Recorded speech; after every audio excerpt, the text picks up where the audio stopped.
The global gathering for educators and institutions is here. Anthology Together is where inspiration, connection, networking, and EdTech insight and innovation intersect into the premier event destination for the global education community. Registration is open. Go to anthologytogether.com. 3 higher ed authors, 100 plus college and university presidents, dozens of actionable insights for academic leaders. Commencement, the beginning of a new era in higher education, is now available on Amazon.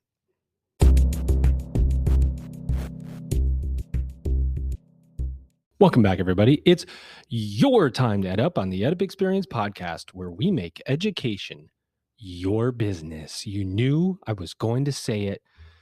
Back when we said we make education your business, the thought that we had, myself and the amazing, the incomparable Elvin Freitas, was that we were going to bring you some of the most important conversations about the business of higher education. Why? Well, at the time when we started this, there was a lot of conjecture around whether higher ed is a business or not. Well, fast forward a couple of years and a lot of changed minds, closed schools, financially stressed schools, some financially positive schools. And I think we all realize higher ed is a business, right?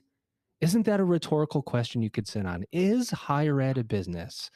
I don't know. Only you know the answer.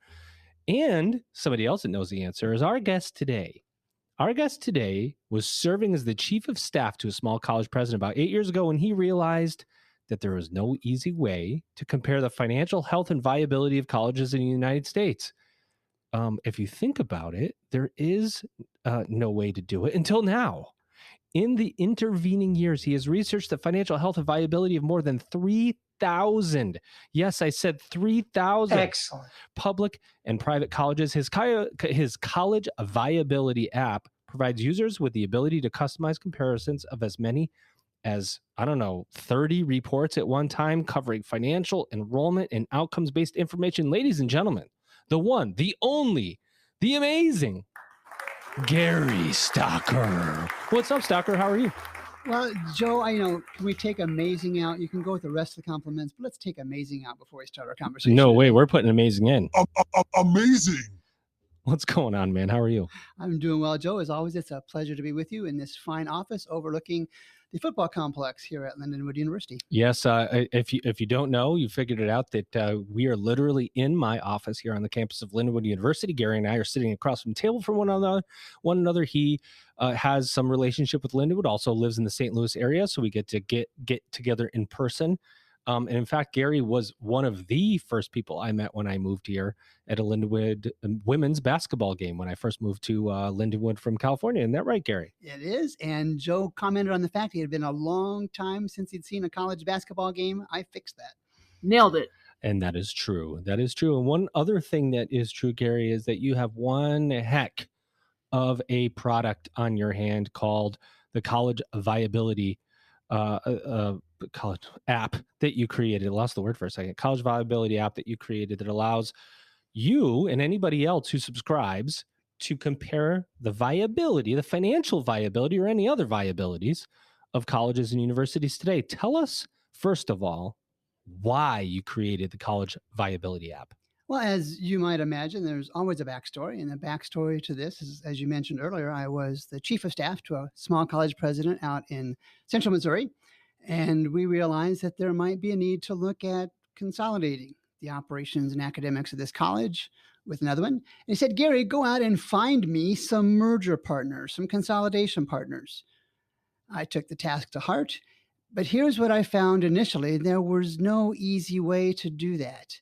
There was a guy scraping old financial statements off the internet, but it was a pain to find anything. Outrageous. And of course, iPads was out there, but those who've used iPads with any consistency, it ain't easy. I use ain't on purpose. And so there was really no way to do that. Matter of fact, we ended up hiring a firm to help do that kind of stuff. It didn't go anywhere. When I got back to St. Louis a couple of years later, I just kept thinking about that. I was reading the same kind of college education literature you are, Joe. And I taught myself iPads. I taught myself the app that I use, which is Power BI, is what I create the app with, because I realized There are two basic audiences here. One is folks sitting in Joe's chair, college leaders throughout the country, who really want to know how they compare with finances, with operations, with enrollment, with outcomes, and all those kind of things. And that's the first audience. And I've got an app available for that. That's the 30 reports from the 30 iPads reports you're talking about. But the other one is moms and dads and the students. And I'll tell a quick story. There was a college closed here recently up in Wisconsin. And a week afterwards, the college president came on and he offered some rationalizations, which college presidents do. That's what they're paid to do. Of There are no course. issues with that. But what I came to realize was while that president had a fiduciary responsibility to his college, there was really no fiduciary for the parents, students, and families. Yikes! So the parent college viability app is just a really small version, 5 different fields, enrollment, and a couple other things that lets parents say, you know what, is the college or the colleges that I'm looking at public or private? Is their enrollment growing? What's their graduation rate look like? And things like that. So you get this motivation to create this app. What was the vision? Was the vision that college, did you think the administrators would go, oh wow, I need to see where I stand versus competition? Was the vision for the parent to be able to say to their kid, hey, look, here's where you should go? Because nobody, and you know this, it's not like you sit around the kitchen table with your child, and even as an adult, and think, I'm going to look at college. And the first thing I would like to do is look at the long-term financial sustainability of the college I'm going to choose. You don't even think about it. What program am I going to go to? How fast am I going to get my transcripts evaluated? How much is it? Right? All of these things, but nobody thinks about sustainability. There's, I guess, maybe some assumption that because we're colleges and universities, we just exist forever, right? I mean, what was the vision and how did you make it happen? Believe it or not, an easy answer to that. And the vision was baseball. Mm. The vision was baseball because that is the most prominent display of a profession, in this case, professional baseball. And of course, I'm talking about Moneyball. It was Moneyball that led baseball to an era that they're in now, where everything is measured and compared, both historical and predictive. Now, You will learn by the numbers. I will teach you. Now, the College Viability app is just historical, but this is Moneyball for higher education. Data does what data always does. It helps clear things up. And yes, you're right on, Joe. Moms and dads and parents, because the culture in this country doesn't exist to look at the financial health and viability first. It's the professor, it's the campus, it's the degrees, it's the majors, it's tuition.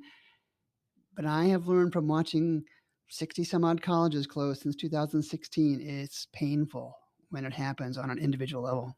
And you know that when it happens, if a school closes, the effect it has on the students, on the community, on the previous grads, there's so many impacts that harm the area, the environment, the geography from a school closing. And it's hard to predict, isn't it? Isn't it hard to predict that a school's going to close? I mean, there's some, the general public would say, well, how do you know this, Gary? I mean, what are you looking at? How can you, I mean, even a college president can accurately predict that, right? Even a board can't predict that. Yeah.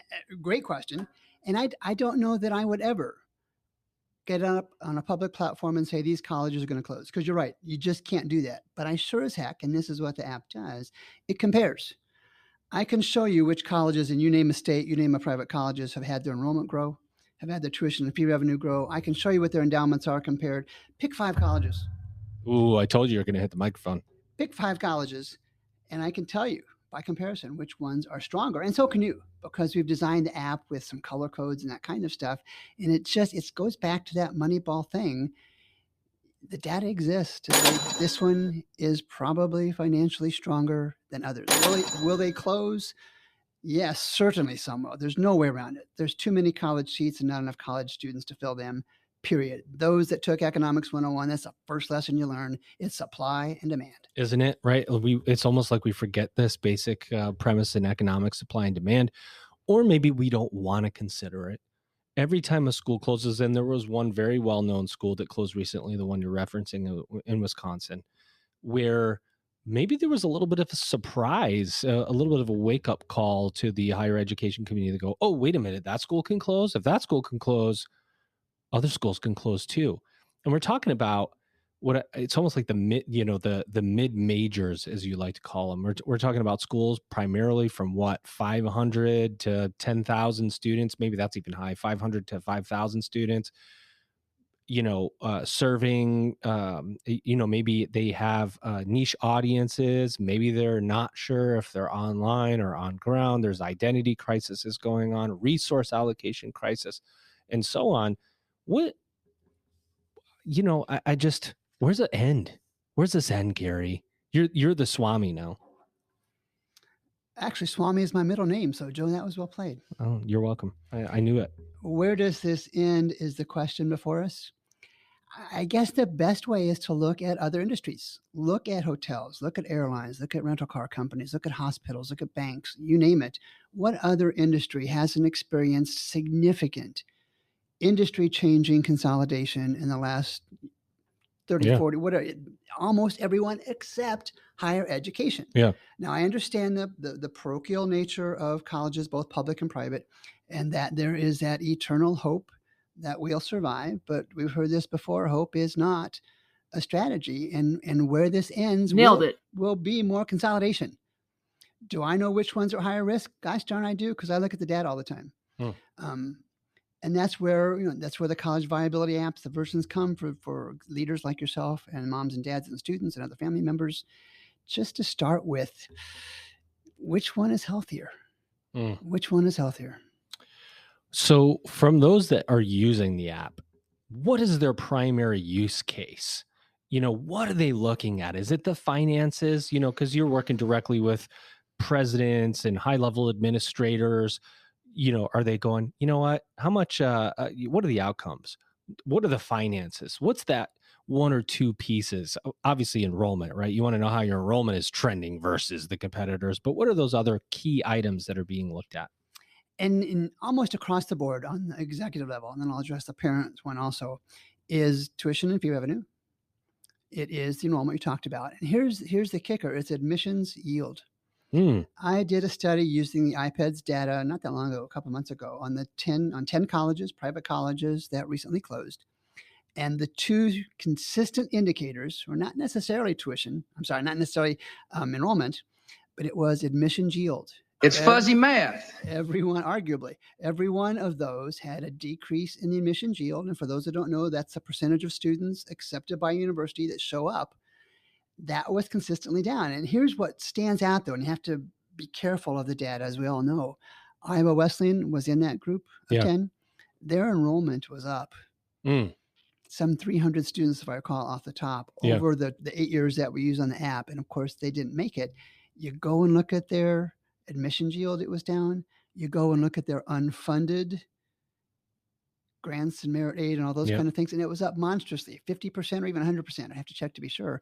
They were giving away the store to get students to enroll. And I understand the pressure on colleges. I understand the pressure on people in your chair, Joe, on balancing tuition discounts with enrolling students. But it just goes back to economics 101. Yeah.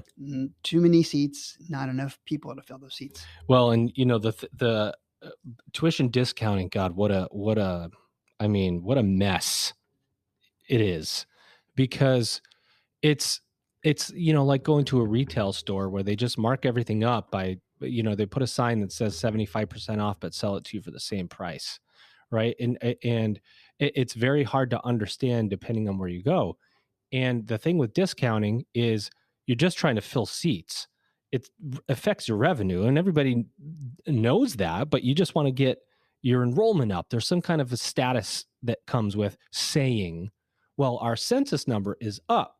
Our enrollment is up, but revenue might be down because you've discounted it 56, 58, 62, 70%. You know what? So what? Your enrollment is up. Nobody's going to care when your college closes. No one cares, right? So there's this game that we play for status, for I don't know, for what reason? I guess just for a sales tactic. Well, for sure. And I've written and done interviews like this before, done podcasts like this before, and I have teased both seriously and less seriously enrollment does not pay the bills. Bullseye. Enrollment is an indirect reflection of a college's success, both financially and academically. But again, every college in this country, outside of the top 300, just a different genre altogether, faces that same economic model. They have seats, and there are too many students to fill them. And the pressure on pricing, whether it's milk or tuition or cars or houses, you name it, is downward pressure. Their premier EdTech event is right around the corner. Epic. Anthology Together is the destination for visionaries, educators, and learners ready to unleash the power of education technology. EdUp will be on site for the thought-provoking keynotes, peer-driven discussions, and unparalleled networking opportunities. We guarantee you will leave inspired and connected. You don't want to miss it. Book your tickets to Nashville for AT23, July 17th to July 20th. Register today at anthologytogether.com. You know that the world of higher education is experiencing evolutions and revolutions. You want to be part of the progress. Commencement, the beginning of a new era in higher education with insights from more than 100 college and university presidents, will show you how. Get your copy of Commencement, the beginning of a new era in higher education now on Amazon right away. We think you're going to love it. It's Amazing. You know, it's a ton. What's heavier, a ton of bricks or a ton of feathers? Right? Isn't that you have 100 students at 50% off, a 50% discount, or you have 50 students at 100% paid, you have 50 students, right? I mean, either way, you have 50 paying students. It's the game of tuition discounting. Part of a viability, and you know this, we're talking to, I talk to presidents all across the world.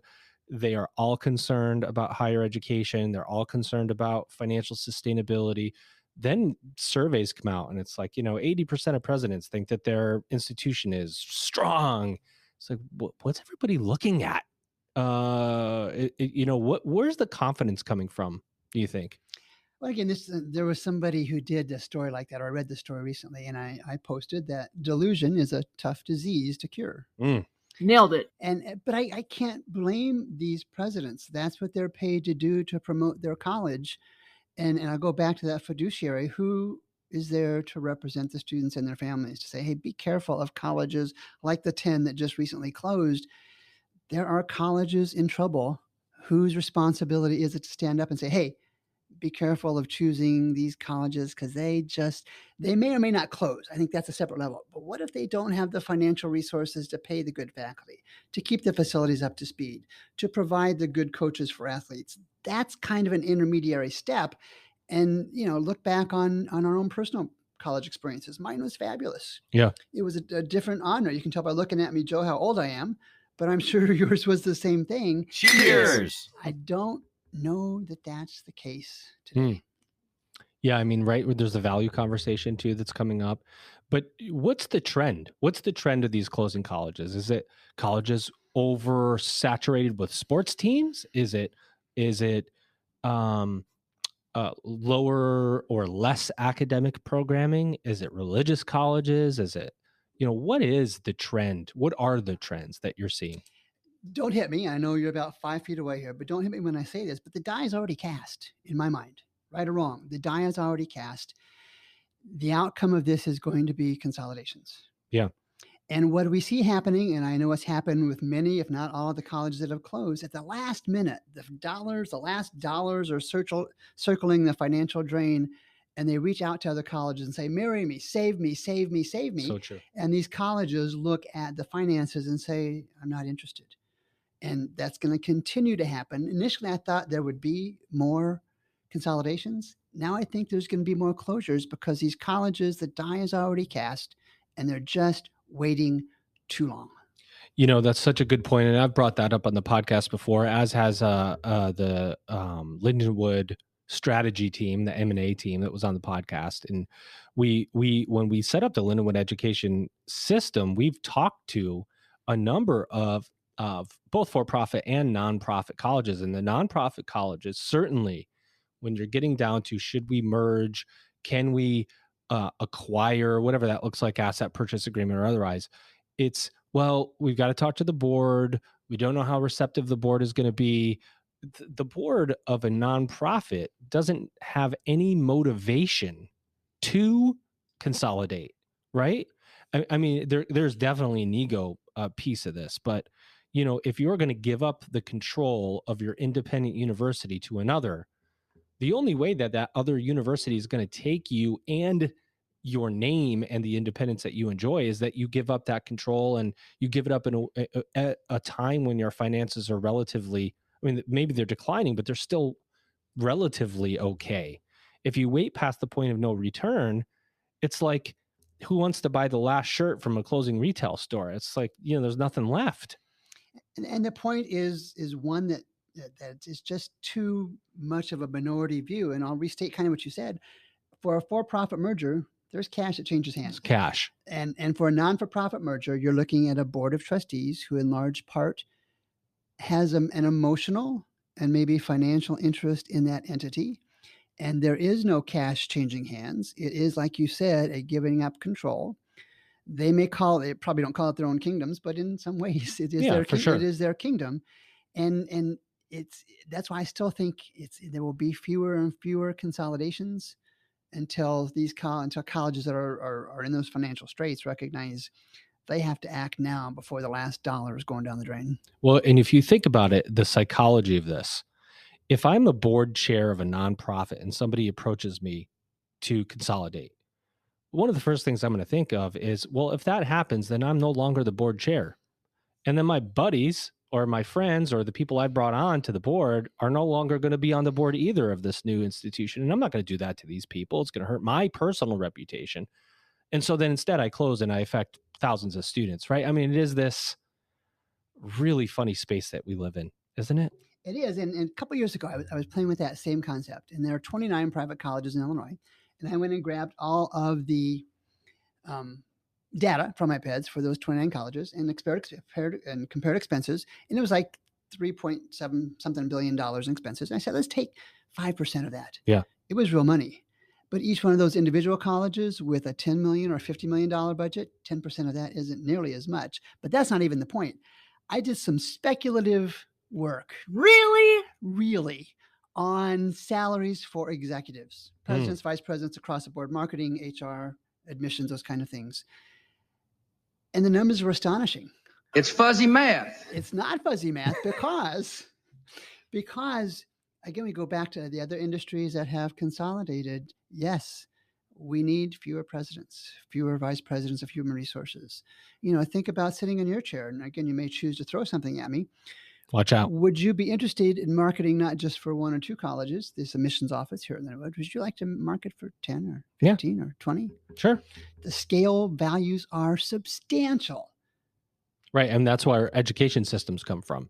Right. I mean, I think that thought OPMs are the kind of that model. Now I think institutions are going, why am I going to outsource all of these things I can't control? I'm going to look to build it internally. And there's some examples of that. Hard to do, but that's the question. Can you scale? Can you take these items and scale them? It's hard. It's competitive right now. Even amidst decline of colleges, it's still very competitive. Scale is always, I think always, if not almost always, a function of size. Would you rather have a president of a college with 1,000 students or the president with 10,000 or 20,000? Yep. The scale that, they're paying the same salary for the most part. Would you rather scale and spread that salary across 10,000 students or 500 students? What comes next for the college viability app? Where do you go? It's getting tons of traction. I have used it, I don't know, probably 30 times. And it becomes an addicting. I will say that the using it becomes addictive because there's so many times I go, I need this information from this school, or I need information from that school. And you try to go to Google and you go to iPads. First of all, going to iPads is... Don't do it. I mean, you and I was going to be ready for the sound that I have, a specific sound. Everybody has the iPads.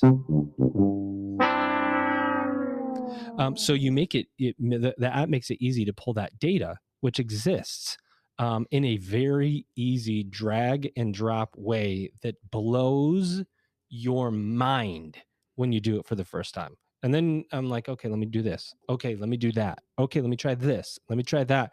And then every day I'm on there pulling something. But what comes next? How do you scale this business? I think the iPad's data is the iPad's data. It's going to stay at 8 years. So each year's 1 year will drop off. I think 8 years doth a pattern make. And so I think I'm going to keep it at that. But on the executive version that you use, Joe, it's probably more of a what if Yeah. functionality.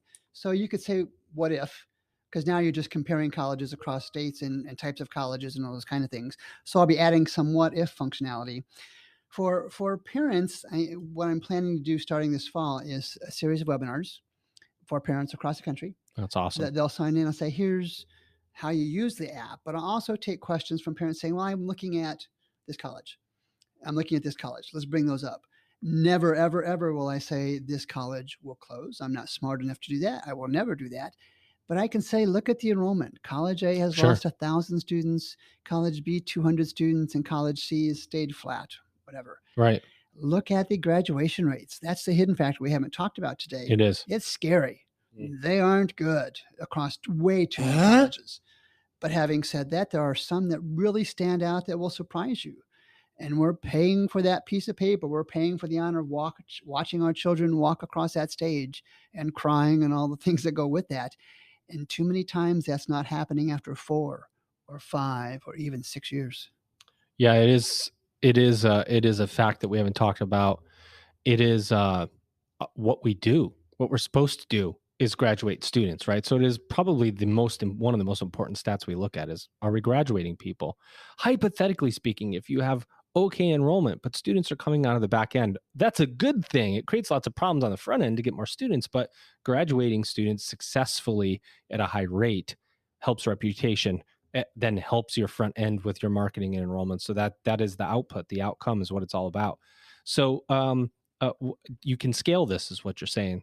Yeah. How many users can you have? Hundreds, thousands, hundreds of thousands? It's an app version, whatever number comes out. All right. It's an individual app with access, either institutional, individual for parents. I've got a couple of different parent versions. I'll probably consolidate those. I'm trying to think through what means the most to parents, what would they understand the most. But on the executive side, the executive analysis side, the 30 reports, they're slightly different for privates and publics. Yeah. iPads treats public and private colleges differently. They use different accounting standards. So I've got 2 versions of that. We're not going to see any closures of public colleges of any consequence. It's just not going to happen. The politics are too tough. But something to think about, and again, a sidebar to this is, what happens if a regional public, probably not the flagships, they have a program or programs whose enrollments has been dropping. Yeah. And they decide to cut that program, to cut that major. For some students, that might be viewed as the college closing anyway, because they've lost their major, they've lost the time. I did some work a couple years ago. My number, and this is just a Gary Stocker number, you transfer to a college on your own or your college closes, you're looking at about $50,000 in first year costs. If you have to pay additional tuition, that's not even the significant part. It's the opportunity cost of losing something like $40,000 a year in your first salary. Really? Really. Wow.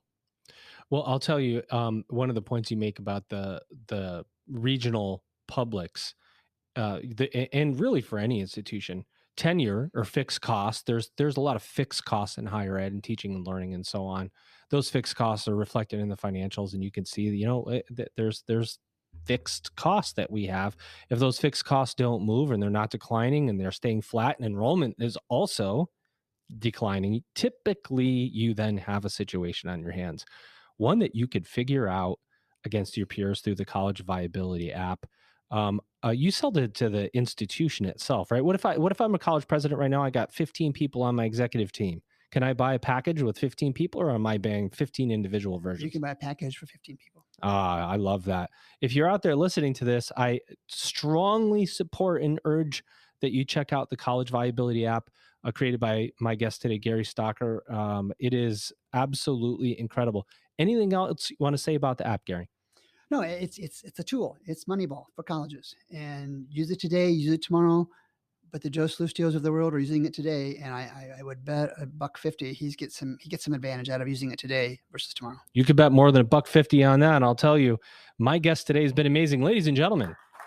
He is Gary Stocker, and you have just EdUp. Now, what can you expect at AT23? That's Anthology Together 2023. Well, expect to look into the future, expand your network, and explore solutions with experts. You're going to hear from industry thought leaders. You're going to connect with countless opportunities and people representing different institutions across the globe. You might even get to test out some new tech and help drive future anthology technology. That's right, Anthology Together. Registration is open at anthologytogether.com. It's time to Level up. the beginning of a new era in higher education begins with you. Order your copy of Commencement, The Beginning of a New Era in Higher Education by Kate Colbert, Dr. Joseph Lucio, with contributions by Elvin Freitas. It's higher education's must-read book of 2022. Discover how you can seize the moment to change higher education forever. Commencement, The Beginning of a New Era in Higher Education, now available on Amazon. For bulk orders, contact Kate, Joe, or Elvin